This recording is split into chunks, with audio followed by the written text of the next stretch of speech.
चलिए शुरू करते हैं दोस्तों आज की इस वीडियो को। आज का हमारा पहला प्रश्न है, उत्तराखंड राज्य का सबसे लंबा हिमनद कौन सा है या उत्तराखंड राज्य का सबसे बड़ा हिमनद कौन सा है दोस्तों। तो उत्तराखंड राज्य का सबसे लंबा और बड़ा हिमनद है दोस्तों कौन सा, गंगोत्री हिमनद। और इसी गंगोत्री हिमनद के गौमुख नामक स्थान से दोस्तों हमारा भागीरथी नदी या गंगा नदी का उद्गम माना जाता है। और यह गंगोत्री ग्लेशियर दोस्तों उत्तरकाशी जनपद में स्थित है। कौन से जनपद में स्थित है, उत्तरकाशी जनपद में स्थित है। पिंडारी ग्लेशियर दोस्तों उत्तराखंड का दूसरा सबसे बड़ा ग्लेशियर है और कुमाऊं का सबसे बड़ा ग्लेशियर नाम से जाना जाता है इसे, जो कि बागेश्वर जनपद में स्थित है।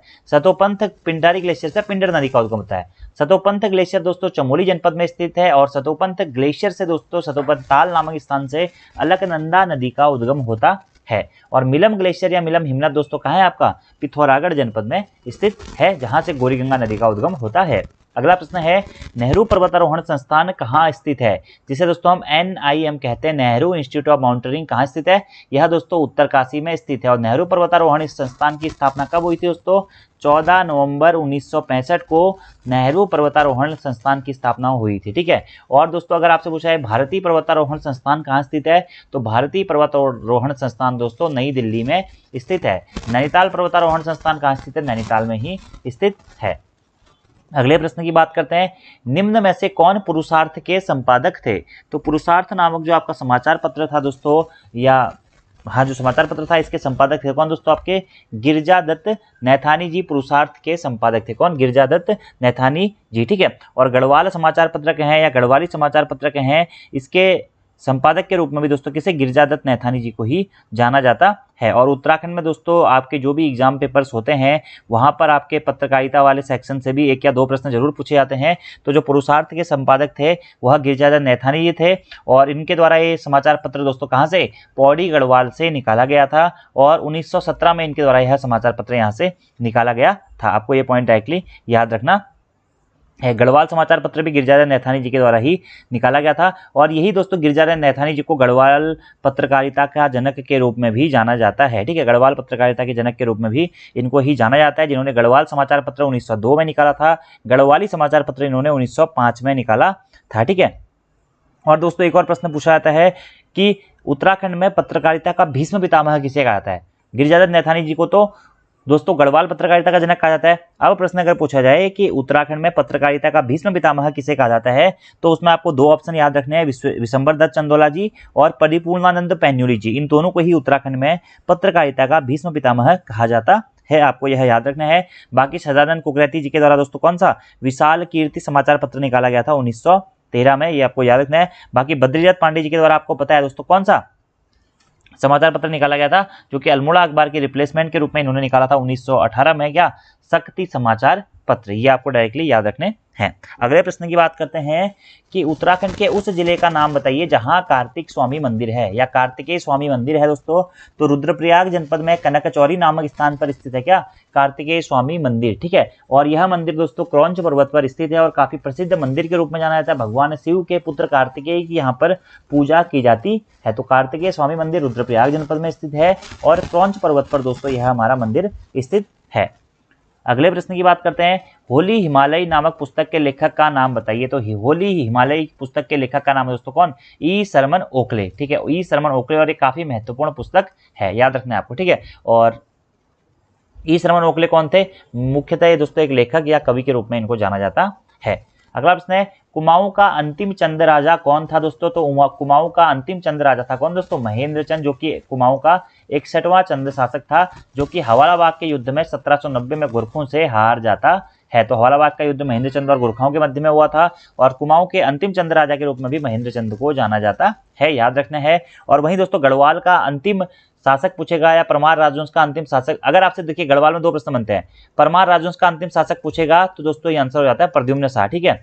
और वहीं टिहरी रियासत का अंतिम शासक पूछेगा तो आंसर हो जाता है आपका क्या, मानवेंद्र शाह। और प्रश्न पूछेगा उत्तराखंड का अंतिम राजा, तो उत्तराखंड का अंतिम राजा भी कौन, प्रद्युम्न शाह। अगला प्रश्न है, गढ़वाल के उस शासक का नाम बताइए जो कि आदिनाथ के नाम से जाना जाता था। तो गढ़वाल का वह शासक जो आदिनाथ या आदि गुरु नाम से दोस्तों जाना जाता था, वह कौन है, अजयपाल। अजयपाल दोस्तों इसे गढ़वाल का सबसे शक्तिशाली शासक के रूप में जाना जाता है, या परमार राजवंश के सबसे शक्तिशाली शासक के रूप में जाना जाता है, 52 गढ़ों को जीतने वाले शासक के रूप में जाना जाता है। इसी अजयपाल को सांवरी ग्रंथों में दोस्तों, जो जादू टोने के ग्रंथ सांवरी ग्रंथ है, उसमें इसे आदिनाथ या आदि गुरु कहकर संबोधित किया गया है। ठीक है, और परमार राजवंश का 37वां नंबर का शासक था कौन? अजयपाल। इसको आदिनाथ नाम से जाना जाता है। ठीक है, और इसकी तुलना दोस्तों कवि देवराज ने भीम और काफी सारे लोगों से करी है, कृष्ण, युधिष्ठिर, बहुत सारे लोगों के साथ में हमारी अजयपाल की तुलना की गई है। तो ये पॉइंट आपको डायरेक्टली याद रखना है। अगले प्रश्न की बात करते हैं, देहरादून किस वर्ष रेल मार्ग। देखिए दोस्तों ये जो क्वेश्चन है ना, चंद राजवंश, परमार राजवंश, मैं आपको कई बार अपनी पोस्टमार्टम क्लासेज में बता चुका हूं।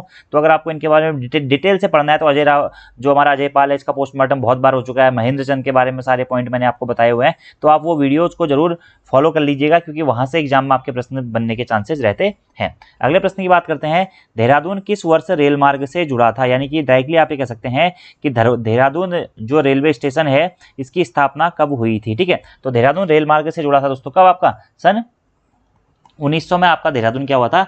रेल मार्ग से जुड़ा था। कब? 1900 में। ठीक है, और अगर डायरेक्टली आपसे पूछा जाता है कि देहरादून रेलवे स्टेशन की शुरुआत कब हुई थी या इसका निर्माण कब हुआ था, तो 1899 और 1900 के बीच में दोस्तों देहरादून रेलवे स्टेशन का निर्माण हुआ था। तो इसी कारण देहरादून किस वर्ष रेल मार्ग से जुड़ा था? 1900 में दोस्तों यह रेल मार्ग से जुड़ा था, क्योंकि 1900 में देहरादून रेलवे स्टेशन की शुरुआत हुई थी। ठीक है, और सन 2003 में दोस्तों इसी देहरादून रेलवे स्टेशन को ISO का दर्जा भी दे दिया गया था। ठीक है, और अगर पूछा जाए कि काठगोदाम रेलवे स्टेशन की निर्माण दोस्तों कब से शुरू हुआ था? 1864 से इसका निर्माण शुरू हुआ था, और वह बन के कब तैयार हुआ था? 1884 में वहां पे रेल सेवा की शुरुआत हुई थी। ठीक है, और उत्तराखंड की प्रथम रेल भी बरेली से लेकर काठगोदाम तक चली थी 1884 में। याद रखना आपको। ऐसे पूछता है दोस्तों कभी कभी प्रश्न कि कोटद्वार रेलवे स्टेशन का स्थापना कब हुई? 1890 में हुई थी। रामनगर रेलवे स्टेशन की स्थापना कब हुई थी? 1907 में हुई थी। अगले प्रश्न की बात करते हैं, खतलिंग हिमानी या खतलिंग हिमनद किस नदी का उद्गम स्थल है। तो खतलिंग हिमानी दोस्तों बहुत बार बताया हुआ है मैंने आपको, टिहरी गढ़वाल जनपद में स्थित है, और यहाँ से भिलंगना नदी का उद्गम होता है। ठीक है, तो खतलिंग ग्लेशियर कहें या खतलिंग हिमानी कहें, कहाँ स्थित है? यह दोस्तों हमारा टिहरी गढ़वाल जनपद में स्थित है, और भिलंगना नदी के उद्गम स्रोत के रूप में खतलिंग ग्लेशियर या हिमानी को जाना जाता है। ठीक है, पिंडर नदी का उद्गम पिंडारी ग्लेशियर बागेश्वर से होता है। नंदाकिनी नदी का जो उद्गम है दोस्तों वह नंदा घुंगटी नामक स्थान से होता है, नंदा घुंगटी पर्वत से होता है चमोली में। मंदाकिनी नदी का जो उद्गम है दोस्तों वह रुद्रप्रयाग जनपद में स्थित केदारनाथ पर्वत या फिर कभी कभी चौराबाड़ी ग्लेशियर या ताल से मंदाकिनी नदी का उद्गम माना जाता है। अगला प्रश्न है, उत्तराखंड से खड़ी बोली के प्रथम कवि कौन थे। तो उत्तराखंड से खड़ी बोली के प्रथम कवि या उत्तराखंड के प्रथम कवि या संपूर्ण गढ़वाल कुमाऊं के प्रथम कवि के रूप में किसको जाना जाता है? लोकरत्न गुमानी पंत को जाना जाता है। लोकरत्न पंत या गुमानी पंत के नाम से इन्हें जाना जाता है, जो कि उत्तराखंड के प्रथम कवि के रूप में जाने जाते हैं। अगला प्रश्न है, शिव प्रसाद डबराल चारण जाने जाते हैं किस रूप में। तो शिव प्रसाद डबराल जी को दोस्तों एक इतिहासकार के रूप में जाना जाता है, एक कवि के रूप में जाना जाता है, एक लेखक के रूप में जाना जाता है, और एक शिक्षक के रूप में भी इन्हें जाना जाता है। इन्हें दोस्तों इनसाइक्लोपीडिया ऑफ उत्तराखंड भी कहा जाता है, इनको चारण भी कहा जाता है। ठीक है, तो आंसर हो जाएगा क्या? इतिहासकार। अगला प्रश्न है दोस्तों, उत्तराखंड की दूसरी सबसे ऊंची चोटी कौन सी है। तो उत्तराखंड की दूसरी सबसे ऊंची पर्वत चोटी दोस्तों आपकी कौन सी?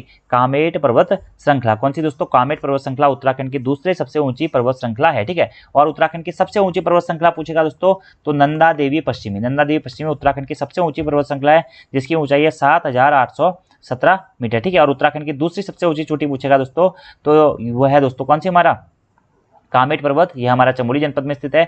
चौखंबा पर्वत दोस्तों, चौखंबा पर्वत भी हमारा चमोली में स्थित है। त्रिशूल पर्वत भी हमारा कहाँ? चमोली में स्थित है। पंचाचोली पर्वत दोस्तों कुमाऊं की सबसे ऊंची पर्वत चोटी कौन सी है? वह है पंचाचोली पर्वत श्रृंखला, जो कि कहाँ स्थित है? पिथौरागढ़ जनपद में दोस्तों यह हमारा पंचाचोली पर्वत पड़ता है। तो ये सारे फैक्ट दोस्तों आपको याद रखने हैं, और उत्तराखंड के भूगोल के ऊपर और नदी तंत्र के ऊपर मैं स्पेशली दोस्तों एक वीडियो भी बना चुका हूं। अगर आपने वो वीडियो नहीं देखी है तो आप उसको देख लीजिएगा। कामेट पर्वत की ऊंचाई लगभग दोस्तों 7756 मीटर के आसपास में है। ठीक है, ये सारे पॉइंट आपको याद रखने हैं। तो आंसर हो जाएगा दूसरी सबसे ऊंची पर्वत चोटी हो जाएगा कामेट। ठीक है, तीसरी सबसे ऊंची पर्वत चोटी पूछेगा तो नंदा देवी, तीसरी नंदा देवी पूर्वी के रूप में तीसरी सबसे ऊंची पर्वत चोटी है। अगले प्रश्न की बात करते हैं दोस्तों। अगला प्रश्न है, निम्नलिखित में से किस जंतु में 3 हृदय व नीला रक्त होता है। ठीक है, तो 3 हृदय या त्रिहृदय वाला और नीला रक्त वाला जो जंतु है इनमें से कौन है दोस्तों? तो वह है ऑक्टोपस। ऑक्टोपस में दोस्तों क्या होते हैं? 3 हृदय और नीला रक्त इसका ऑक्टोपस का होता है। अगला प्रश्न है दोस्तों, स्टेनलेस स्टील में उपस्थित तत्वों का बढ़ता हुआ क्रम क्या है। यानी कि स्टेनलेस स्टील में दोस्तों सर्वाधिक मात्रा में क्या होता है? आयरन होता है। ठीक है, तो आयरन और सबसे कम मात्रा में तो ऑप्शन नंबर बी दोस्तों आपका सही होगा इसमें। स्टेनलेस स्टील में उपस्थित तत्वों में कार्बन, क्रोमियम और आयरन, ठीक है। तो सबसे ज्यादा आयरन होता है, फिर क्रोमियम होता है, फिर कार्बन होता है, ठीक है, यानी कि सबसे कम कार्बन होता है। अगला प्रश्न देखिए दोस्तों, हंसाने वाली गैस कौन सी है? बहुत इंपॉर्टेंट प्रश्न है। तो नाइट्रस ऑक्साइड को हंसाने वाली गैस के रूप में जाना जाता है। अगला प्रश्न है दोस्तों कि निम्नलिखित में से कौन सा दाब को निरूपित करता है? तो P बराबर क्या होता है? F/A होता है, ठीक है, यानी कि बल अपॉन क्षेत्रफल दोस्तों, दाब बराबर क्या होता है? बल बट्टा क्षेत्रफल होता है। अगला प्रश्न है किसी निम्नलिखित में से किस पर चालक का प्रतिरोध निर्भर करता है, यानी कि प्रतिरोध किस पर निर्भर करता है दोस्तों? तो R बराबर क्या होता है? ρL/A होता है, ठीक है, ये सभी आपने बेसिक से है, 10th में पढ़ा होगा, ठीक है। तो लंबाई पर भी करता है, पदार्थ की प्रकृति पर भी करता है, उसके क्रॉस सेक्शनल एरिया पर भी करता है।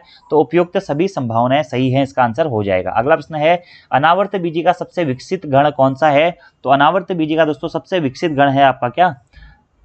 निटेल्स। कौन सा है? निटेल्स है, ठीक है। वैसे दोस्तों साइंस आपके सिलेबस में है नहीं, तब भी आप इनको याद कर लीजिएगा इन प्रश्नों को, ठीक है। बीज विकसित होता है, साइंस आपको पढ़ने की जरूरत नहीं है दोस्तों, क्योंकि सिलेबस में नहीं है, लेकिन ये प्रश्न मैं इसलिए कह रहा हूँ क्योंकि पहले पूछे गए हैं, तो हो सकता है एक या दो प्रश्न आयोग डालेगा तो यहीं से डाल देगा, ठीक है।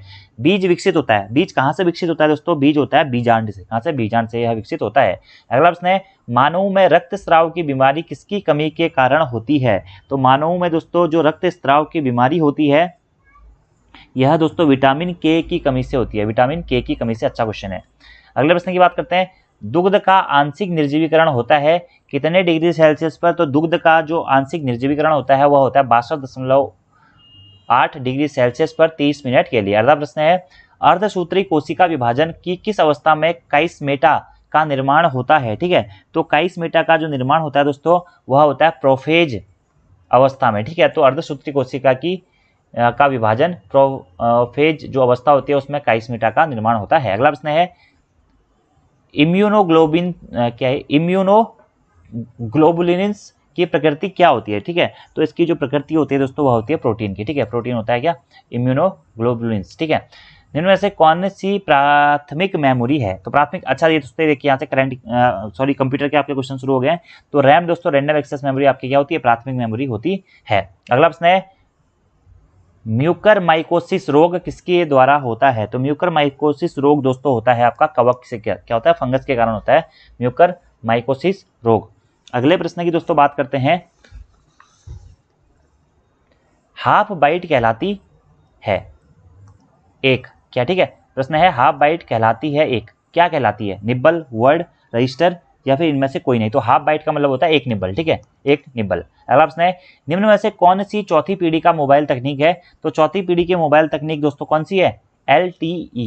LTE क्या है? चौथी पीढ़ी की मोबाइल तकनीक है। अगला प्रश्न है आधुनिक पीढ़ी के कंप्यूटरों में प्रयुक्त IC चिप्स किसके बने होते हैं? तो जो IC चिप्स दोस्तों बनी होती है आपके मेमोरी कार्ड वगैरह आपका सिलिकॉन से बनी होती है। अगला प्रश्न है सती प्रथा का प्राचीनतम साक्ष्य किस अभिलेख से मिलता है, ठीक है। तो एरन अभिलेख दोस्तों, बहुत महत्वपूर्ण क्वेश्चन है, बहुत बार पूछा गया है। एरन अभिलेख से दोस्तों सती प्रथा का प्राचीनतम साक्ष्य मिलता है। अगले प्रश्न की बात करते हैं, सम्राट हर्षवर्धन द्वारा रचित नाटक नागानंद में किस बोधिसत्व का उल्लेख है, ठीक है।